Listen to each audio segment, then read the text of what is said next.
Hello dear friends, welcome to G centric. अब हम शुरू करने जा रहे हैं SFG सिग्नल फ्लो ग्राफ्स। कहानी सिंपल है, ट्रांसफर फंक्शन फाइंड करेंगे, इनपुट देंगे, आउटपुट लेंगे। अभी तक ट्रांसफर फंक्शन किसी भी फिजिकल प्रोसेस को आपने ब्लॉक के माध्यम से रिप्रेजेंट किया, ब्लॉक डायग्राम टेक्निक बोला। ब्लॉक डायग्राम को रिडक्शन करने के लिए टेक्निक्स बनाई और रिडक्शन करने के बाद आप एक सिंगल ब्लॉक लेके आ गए। वो ब्लॉक जो है ट्रांसफर फंक्शन को रिप्रेजेंट कर रहा है, इनपुट दो output low, that's it. Same कहानी है, वही ट्रांसफर फंक्शन है आपका, लेकिन अब उसको रिप्रेजेंट करने का तरीका बदल गया। अब हमारे पास एक ग्राफिकल तरीका है, सिग्नल फ्लो ग्राफ बोलते हैं। तो SFG is a graphical technique to represent the transfer function of a system. अच्छा सर, समझ में आता है। तो प्यारे बच्चे, जैसे कि हमने कंपैरिजन में भी किया था कि ब्लॉक डायग्राम रिडक्शन टेक्निक से यदि आप ट्रांसफर फंक्शन फाइंड करते हो या सिग्नल फ्लो ग्राफ इस टेक्निक से फाइंड करते हो, तो कहानी में बहुत सारा अंतर है। इसमें बड़ी स्पीड से आप चीज़ों को एग्जीक्यूट कर देंगे और कंट्रोल सिस्टम में गेट के पॉइंट ऑफ व्यू से आपसे वही डिमांड की जा रही है कि एग्जामिनेशन में क्वेश्चन देखो और तुरंत ऐसे बनना चाहिए, दिमाग एग्जीक्यूशन ऐसे होना चाहिए।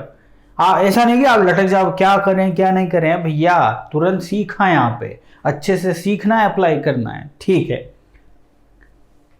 आता हूं मैं जरा। एक ट्रांसफर फंक्शन अप्रोच से एक फिजिकल प्रोसेस है, उसको आपने ट्रांसफर फंक्शन से क्या सहायता से रिप्रेजेंट किया, ब्लॉक की सहायता से रिप्रेजेंट किया। Like this is the transfer function. इसको आपने इनपुट दिया ना, है ना, R of S, S domain में ही ले रहा हूं। इससे आपने आउटपुट लिया, that is C of S आपने नाम दिया, है ना। ये ब्लॉक की सहायता से रिप्रेजेंट हो रहा है, तो ये ब्लॉक डायग्राम टेक्निक है। लेकिन इसी चीज को यदि आप SFG में शो करते, तो उसके लिए क्या करता है SFG, ये बोलती है कि किसी भी फिजिकल प्रोसेस को देखो तो दो ही चीज मिलेगी। एक तो वो जो सिस्टम को रिप्रेजेंट कर रहा है,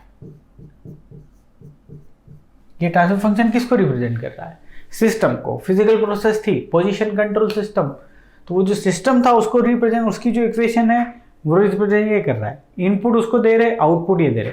तो ये इनपुट कौन सी कैटेगरी है, this is nothing but the signals. आप आउटपुट ले लो चाहे इनपुट ले लो चाहे आउटपुट ले लो, ये क्या है, सिग्नल्स।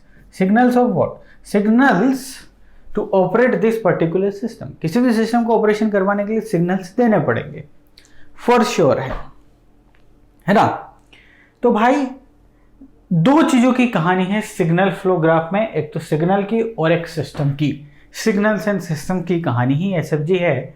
इसी चीज को यदि SFG में रिप्रेजेंट करना होता तो कैसे करते, जितने भी सिग्नल्स हैं, जैसे कि R ऑफ S सिग्नल है, C ऑफ S सिग्नल है, तो इन सिग्नल्स के लिए SFG में हम नोड बनाते हैं, नोड का यूज करते हैं सिग्नल्स के लिए।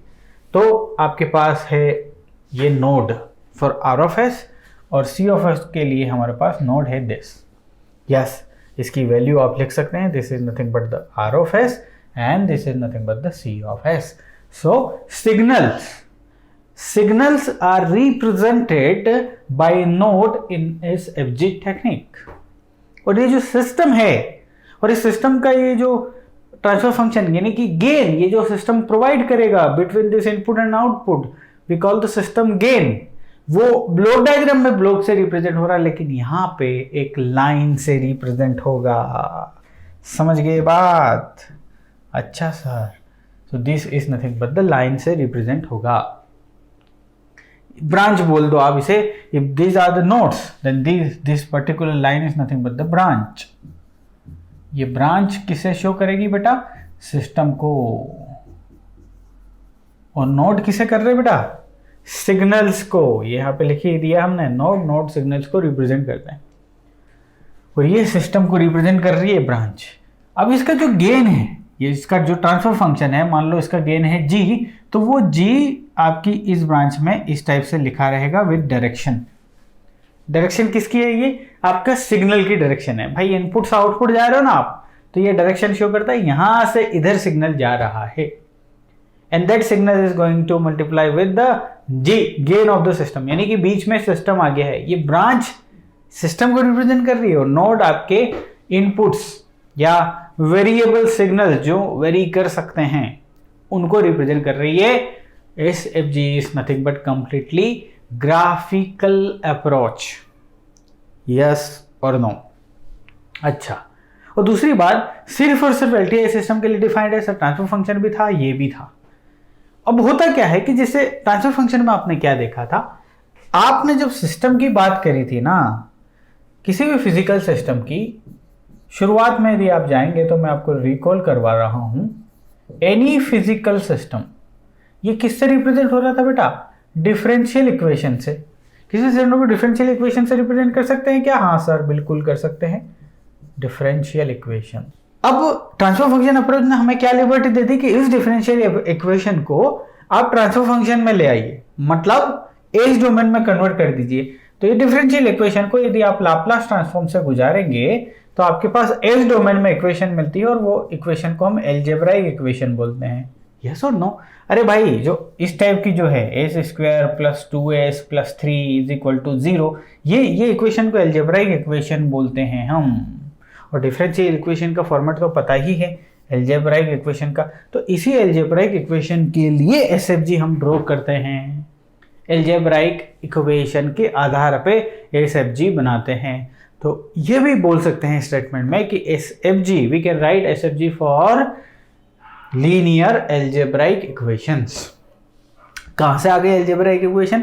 कोई सा भी system represented by the differential equation, but algebraic equation कहां से आ जाएगी? अरे सर, कंट्रोल सिस्टम में तो हम लाप्लास ट्रांसफॉर्म को कहीं से भी उठा के लेके आ सकते हैं। ये हमारा लाप्लास ट्रांसफॉर्म, यदि हम we are talking in the control system, then Laplace transform तो हमारा क्या है भाई? हमारे अंडर में है, हम जब चाहें जब लेके आ सकते हैं उसको। ओके, ठीक है सर, SFG के बारे में आपने थोड़ा सा ज्ञान बघार दिया है, अब थोड़ा सा आगे बढ़िए। आ जाओ बेटा, आगे बढ़ते हैं। देखो, क्लोज लूप कंट्रोल सिस्टम को देखा है आपने, और उसका मैं बना देता हूं यहाँ पे चार्ट फिर से। ये है close loop system, close loop transfer function, इसका निकाल सकते हैं हम, this is nothing but the close loop system, है ना। अब ये ब्लॉक डायग्राम के माध्यम से रिप्रेजेंट किया गया है, और हम इसे यदि SFG में कन्वर्ट करना चाहे तो कैसा बनेगा, देखो जरा। सबसे पहले मैंने बोला जहां जहां सिग्नल है उनको आप नोड से असाइन कर दीजिए। जैसे कि इनपुट है, इसके लिए नोड लेंगे, आउटपुट के लिए, और एक इंटरमीडिएट हम E ले लेते हैं यहां पे, नहीं भी लो तो चलेगा। तो 3 नोड आपको लिखने हैं। So here it is, 1 node, 2 node और ये 3 नोड। नोड क्या शो करेंगे? सिग्नल्स को शो करेंगे sir. Okay, so let's take it R, इसको मैंने लिख दिया E and this is nothing but C। अब E और C के बीच में है आपके पास G, जो कि सिस्टम को रिप्रेजेंट कर रहा है। और SFG में सिस्टम को रिप्रेजेंट करने के लिए हमारे पास क्या है भाई साहब? सर, हमारे पास ब्रांचेस हैं। अच्छा, और इस ब्रांच का गेन क्या है बेटा? जो वहां पे लिखा हुआ है, that is nothing but the G। ठीक, अब देखो अगेन इस नोड से, कहां से? C से E नोड तक, इसके जस्ट बाद दिस समेशन सम कर देगा इस और इसको, क्या बनाएगा? E।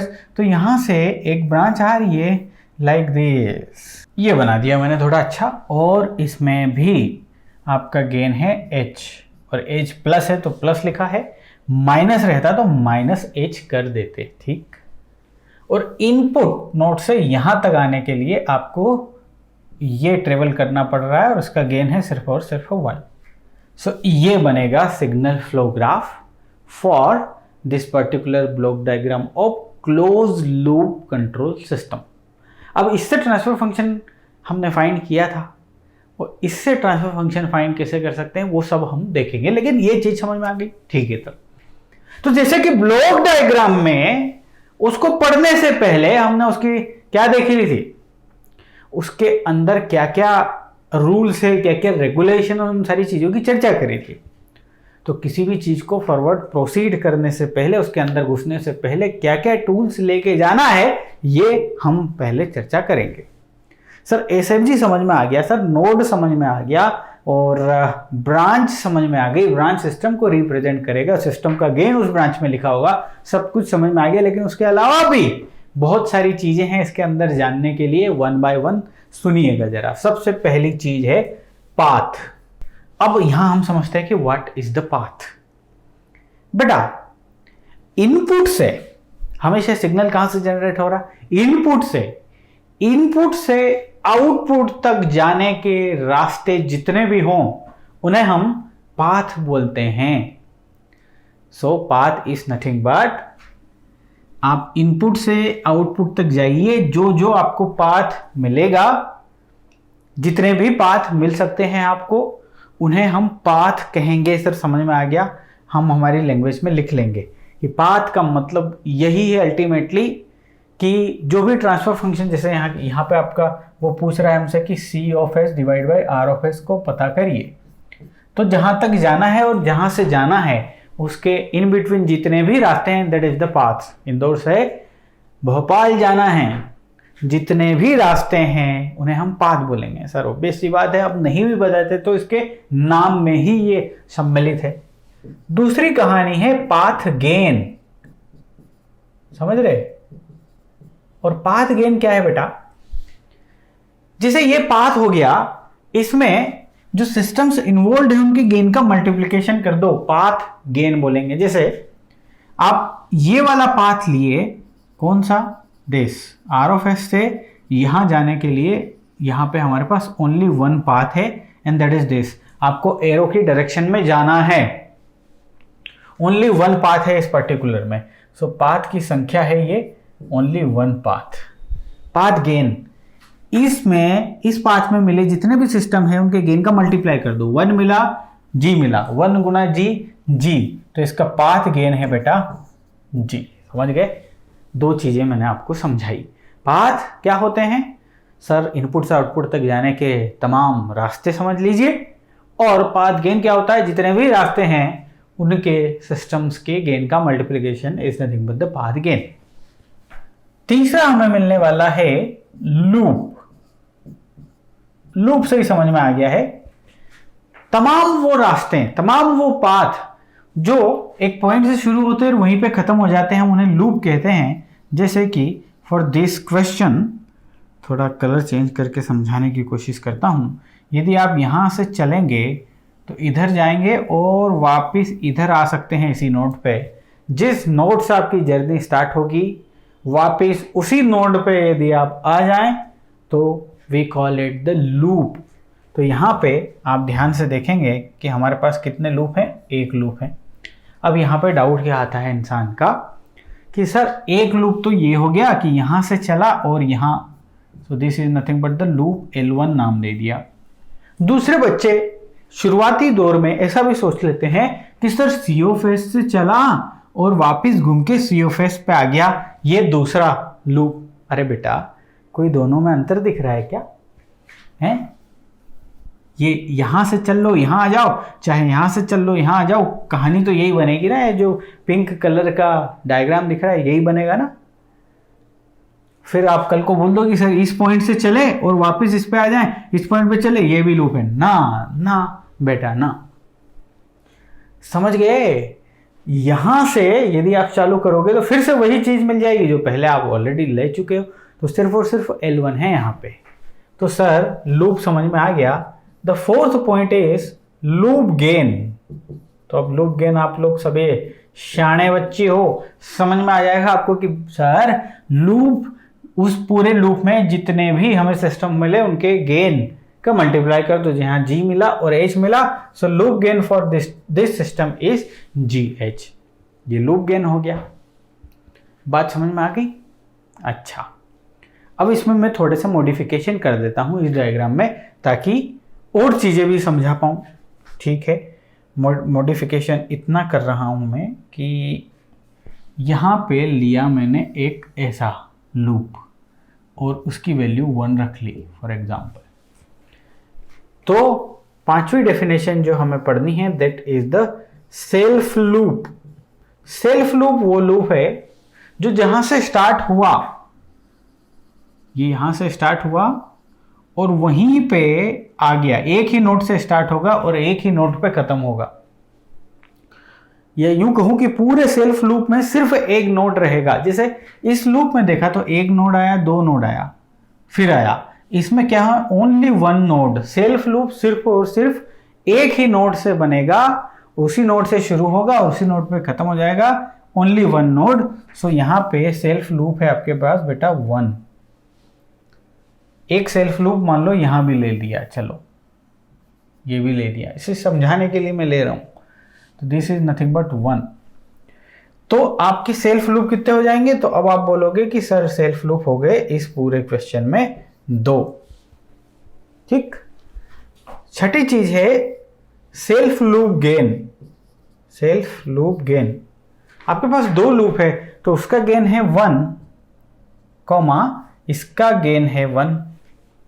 ठीक। Self loop gain. अब आपके पास 2 सेल्फ लूप है तो product of self loop gains भी लिख सकते हैं, तो इन दोनों का मल्टीप्लिकेशन कर देंगे। 7वां पॉइंट है non touching loops. Non touching loops, जैसे कि यहां पे एक लूप ये है, एक लूप ये है, दोनों एक दूसरे से टच है क्या? नहीं है। टच नहीं होने का मतलब दोनों में कोई भी नोड कॉमन नहीं होना चाहिए। एक नोड इसमें, एक गया, दोनों कॉमन है क्या? नहीं। तो इन्हें बोलेंगे नॉन टचिंग लूप्स। और ये कितने हैं? ये पेयर, नॉन टचिंग लूप्स का पेयर। नॉन टचिंग यानी कि 2 शामिल है इसमें, नॉन टचिंग लूप्स। तो ये नॉन टचिंग लूप्स जो हैं, या फिर ऐसा काम करते हैं, इसको यदि मैं नाम दे दूं L2 और इसको नाम यदि दे दूं L3, so L2 L3 is the non touching loops. अब 8वां पॉइंट लिखता हूं मैं, non touching loop gains. Non touching loop gains, इसका मतलब जितने भी नॉन टचिंग लूप्स हैं उनके गेन का मल्टीप्लाई कर दो। 1 गुणा 1 इज नथिंग बट 1 हियर। बात समझ में आ गई? एक डायग्राम लूंगा, धड़ा आप करोगे उसमें, बहुत ही इंपॉर्टेंट है। एसएफजी में एंट्री करने से पहले ये चीज बहुत ही इंपॉर्टेंट है। मैं यहां पे एक डायग्राम ले रहा हूं। चलो ये क्वेश्चन ले लिया, इसका पोस्टमार्टम करेंगे। This is not the question. जो मैंने आपको सिखाया, पाथ, लूप, गेन, ये सारी चीजें हम इसमें चर्चा करेंगे। ठीक। तो this is the input and that is the output. Path की सबसे पहले चर्चा करेंगे। पाथ कितने हैं ये बताइए सबसे पहले। तो एग्जामिनेशन में डायरेक्ट क्वेश्चन भी आता है, identify the number of paths. तो चलो देखते हैं, हम पाथ फाइंड करते हैं। ठीक, ओके, देखते जाओ बेटा। हाँ, चले हम यहाँ से चले, यहाँ से चले, ये चले, ये चले, ये चले, ये चले और ये आ गए। तो एक पाथ मिल गया हमें। ठीक है सर, दूसरा पाथ देखो, हम यहाँ से चले, यहाँ से चले और यहाँ होते हुए यहाँ आ गए। ये दूसरा पाथ मिला हमें। 2 पाथ मिल चुके हैं। अब देखो, यहाँ से चला मैं, यहाँ से चला, उसके बाद मेरा मन हुआ कि इधर, सॉरी डायरेक्शन के अकॉर्डिंग चला। उसके बाद मेरा मन हुआ इधर से चलता हूँ, मैं इधर से चलता हूँ, यहाँ आता हूँ और फिर से यहाँ पहुँच जाता हूँ। This is not the path. यहाँ पे गलती कर जाते हैं बच्चे। पाथ जब भी आप चलें तो कोई सा भी नोड रिपीट नहीं होना चाहिए, ये हमारी शर्त है। जैसे कि आप यदि यहाँ से चले हो और इधर घूम के यदि इधर आओगे तो ये नोड ट्वाइस आ जाएगा ना, तो ट्वाइस नहीं आना चाहिए। पाथ की डेफिनेशन ये बोलती है कि जब भी आप पाथ की बात करो तो उसमें नोड एक बार ही, एक नोड एक बार ही आना चाहिए, 2 बार नहीं आना चाहिए। तो कुल मिला के हमारे पास सिर्फ और सिर्फ इस पूरे खजाने में 2 पाथ अवेलेबल हैं। सो यहाँ पे लिख दीजिए नंबर ऑफ पाथ 2 है। अब हम पाथ गेन की बात करेंगे। दूसरे नंबर पे लिख दीजिए पाथ गेन्स। तो पहला पाथ है P1, तो उसके लिए गेन लिखते हैं जरा क्या है। तो गेन समझ गए ना क्या होता है। पहला पाथ, पहले यहाँ पे, सॉरी देखो जरा ध्यान से, पहला पाथ ये था, क्या क्या हो आया इसमें, G1, G2, G3, G4 और 1। तो पहले पाथ का गेन आ गया आपके पास G1, G2, G3 and G4 ना। यस, ये पाथ गेन हो गया। अरे सर बड़ा मजा आ गया इसमें तो। दूसरा आपके पास मिल रहा है पाथ P2, और P2 का गेन देखते हैं जरा, G1, G2, G8 and this, so this is nothing but G1, G2 and G8। हम क्वेश्चन करें उससे पहले आपको मैं तैयार कर रहा हूं, साजो सामान देके, हथियार देके, सारी चीजें ध्यान रखिएगा। बहुत ही इजी है SFG, बहुत ज्यादा इजी है। सर दो पाथ समझ में आ गए, now let's find out the loops. तीसरी बात करेंगे हम लूप्स की। तो सबसे पहले तो इतने बताइए कि कितने लूप्स हैं।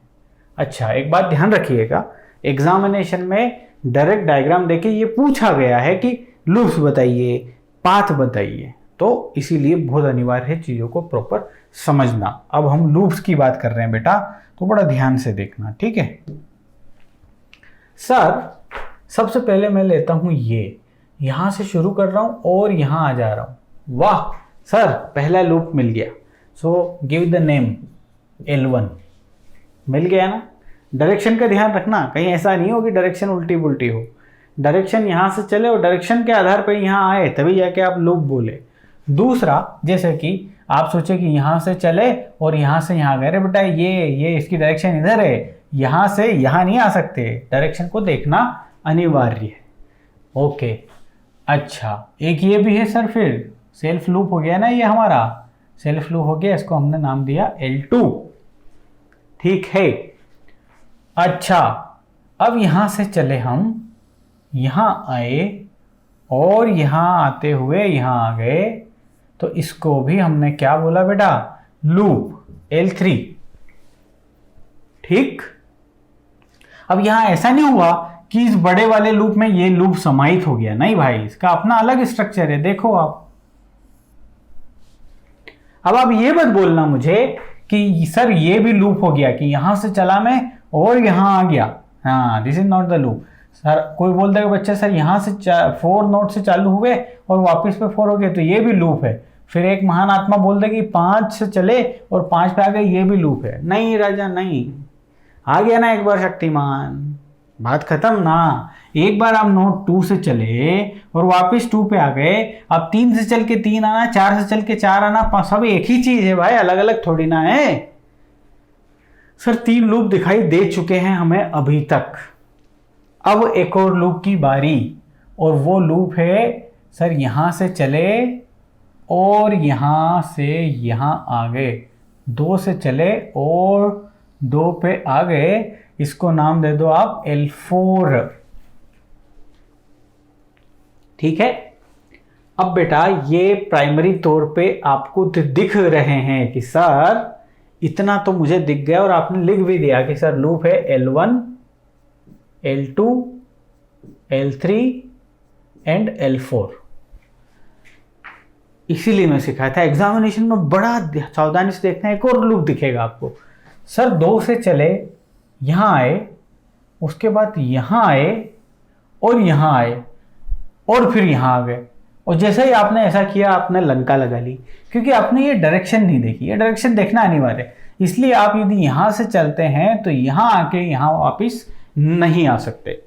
तो फिर मैंने क्यों बताया, मैंने इसलिए बताया, द मोमेंट आपको लगे कि मैंने सारे लूप आइडेंटिफाई कर लिए हैं, उसके बाद भी ऑल पॉसिबिलिटी को एक बार फिर से देख लो, एकदम फर्जी वाले मैच करवा के देख लो। कैसे फर्जी वाले, जो पॉसिबल ही नहीं है, कि सर मैं यहां से चला तो इतना मैं दिमाग ने किया, नहीं चल सकता। अब यहां से चले, यहां से ऐसे चले, और ऐसे लूप नहीं बन सकता। लूप भी जब बनाएंगे तो ये लूप नहीं बन सकता कि आप यहां से चले, इधर से ऐसे आ गए और ये ऐसे आ गए, नहीं बेटा। लूप बनाओ चाहे पाथ बनाओ, एक नोड एक ही बार आना चाहिए, ठीक है। अच्छा अब आप ये मत बोल दो कि सर यहां से चले और यहां आए तो ये नोड तो 2 बार आ गया। बेटा जहां से चले वहां तो आना ही है ना, वहां क्या है शिकायत। अच्छा और लूप खोजो आप जरा, दिख रहे हैं क्या आपको, यहाँ पे सारे लूप देख लिए गए हैं, सिर्फ और सिर्फ 4 लूप आ रहे हैं इसमें। हाँ बहुत ही बढ़िया। देखो एक और हिडन लूप मुझे पकड़ में आ गया, और वो क्या है, जब सारी पॉसिबिलिटी मैं खंगाल रहा था खंगाल रहा था, तो वो इंटरेस्टिंग लूप मेरे पास आया। यहाँ से चला मैं और यहाँ चला मैं और यहाँ इधर आ गया मैं। वाह, एक और लूप मिल गया। सो this is nothing but the loop 5। आपको मिल गया था क्या? जिसको मिल गया था उसको शाबाश। ये अनिवार्य है, क्योंकि ट्रांसफर फंक्शन जब हम इसका फाइंड करेंगे ना, तो इन चीज़ों की आवश्यकता लगेगी। अगले लेक्चर में वो सारी चीज़ें देखेंगे। तो कुल मिला के L5 5 लूप्स आपको मिल गए। ठीक, चलो अब लूप गेन्स, फोर्थ पॉइंट आता है लूप गेन्स। क्या होता है जी? देखो जरा ध्यान से, लूप गेन्स देखो। L1 का लूप गेन कितना है बेटा, बताएगा कोई? कहाँ है L1? Here is the L1 sir, G2 G7। Yes, G2 G7 L1 में सम्मिलित सारे सिस्टम्स के गेन का मल्टीप्लिकेशन लूप गेन्स है, जो कि इतना है। ठीक है सर। L2 की यदि कोई बात करेगा, सो L2 किसे बनाया हमने? इसे बनाया, और ये comprise bye G6 only. L3 का बताएंगे, where is the L3? Sir ये बड़ा वाला L3 था sir, G2 G3 G4 G9, G2 G3 G4 G9। कभी गलती से इधर उधर मैं लिख दूं ना, जैसे G9 की जगह G5 लिख दिया, तो समझ लेना भावनाओं को कि हाँ सर जो बोल रहे हैं वो लिख नहीं पाए, कुछ एरर कर दिया। कोशिश करूंगा कि वो एरर ना हो, लेकिन कभी हो जाए तो मैंने अपनी सेफ्टी के लिए आप लोगों को बता दिया। Let's find out the gain of the L4। Sir ने क्या किया, इधर चले G2 G3 and G5, G2 G3 and G5। Now L5 बचा, L5 बोलता है G2 G8 और G9, G2 G8 और G9। Is it clear to you? ठीक है, तो ये हो लूप गेन्स हो गए। अब पांचवा देखेंगे कि non touching loop gain, non touching loops. देखो जरा, नॉन टचिंग लूप किसे कहते हैं? नॉन टचिंग लूप जिन लूप्स में, नॉन टचिंग लूप्स वो लूप्स हैं जिन लूप्स में नोड कॉमन ना हो। जैसे कि यहां देखो आप L1 और L2, L1 और L2, क्या इन दोनों में कोई एक नोड कॉमन है क्या? नहीं है। तो L1 L2 non touching loops हैं। पेयर की बात हो रही है, दोनों को सम्मिलित कीजिए। L1 L2 is one single non pair of non touching loops.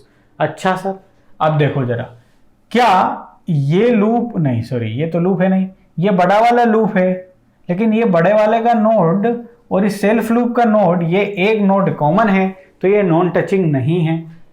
आपने देखा कि सर एक ये L4 भी था, L4 का एक ये नोड है, और वही नोड लूप आपका सेल्फ लूप का भी है, L2 का भी है, तो ये नॉन टचिंग लूप नहीं हो सकते। आपने और क्या क्या बनाया था भैया? L5 बनाया। हाँ, ये है मजेदार कहानी कि यहां से चले, यहां से चले और यहां से चले, तो L2 और L5 भी, L2 एंड L5 ये दोनों भी क्या है भाई साहब? नॉन टचिंग लूप्स हैं। ठीक है, समझ गए? ये और ये L1 L2 और L5, क्योंकि L5 में देखो कोई नोड है क्या जो इसे टच कर रहा है? नहीं। सो L1 L2 और L2 L5 दो नॉन टचिंग लूप हैं। अब छठे में आएंगी नॉन टचिंग लूप गेन्स। तो L1 और L2 का गेन लिख दो सबसे पहले तो, और वो क्या आया? L1 और L2 का गेन, L1 है G2 G7 और दैट इज G6। सो ये है बेटा लूप गेन किसका? इस pair of non touching loop gains का। नाउ L2 L5 की बात करते हैं। सो this is nothing but L2 L5। L2 है आपका दिस, L5 क्या है? G2 G8 G9, G2 G8 G9 और G6, ये हो गए लूप गेन्स नॉन टचिंग। लेकिन कौन से non touching? 2 non touching loop gains. ये लिखना पड़ेगा 2 नॉन टचिंग लूप गेन्स, क्योंकि हमें कंट्रोल सिस्टम में ऐसे भी देखने को मिलेंगे डायग्राम जिसमें 3 नॉन टचिंग लूप्स भी रहेंगे। इसमें है क्या? नहीं। ऐसा कोई है क्या कि ये हो गया, ये हो गया, एक और कहीं पे लूप है, यहाँ पे 1 2 3 ये नॉन टचिंग हो जाते हैं? नहीं, ऐसा बिल्कुल भी नहीं है। अच्छा, इतनी बात मेरी समझ में आ गई। बहुत सारी चीज़ मैंने समझाने की कोशिश करी है। अब हम अगली क्लास में मिलेंगे, लेकिन उससे पहले एक और डायग्राम देखते हैं जरा। चलिए, जो हमने अभी देखा है उनको थोड़ा सा मैंने और एकदम लिखित तरीके से पेश करने की कोशिश करी है। सबसे पहले लिखा है input node. This node we call the input node. और इनपुट नोड की खासियत यह होती है कि यहां से सिग्नल अवे जाता है, यहां से signal goes away from the node.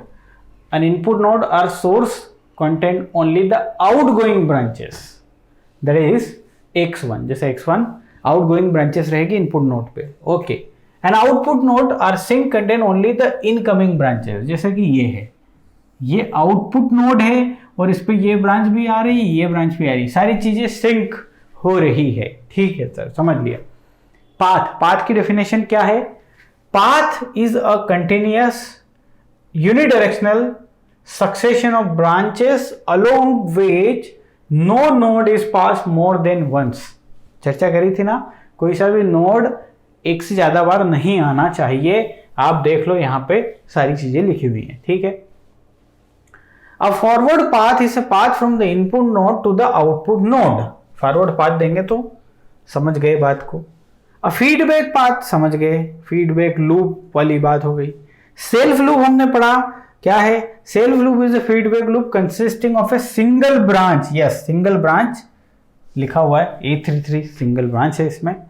The gain of A branch is the transmission function of that branch when the transmission function is a multiplicative operator.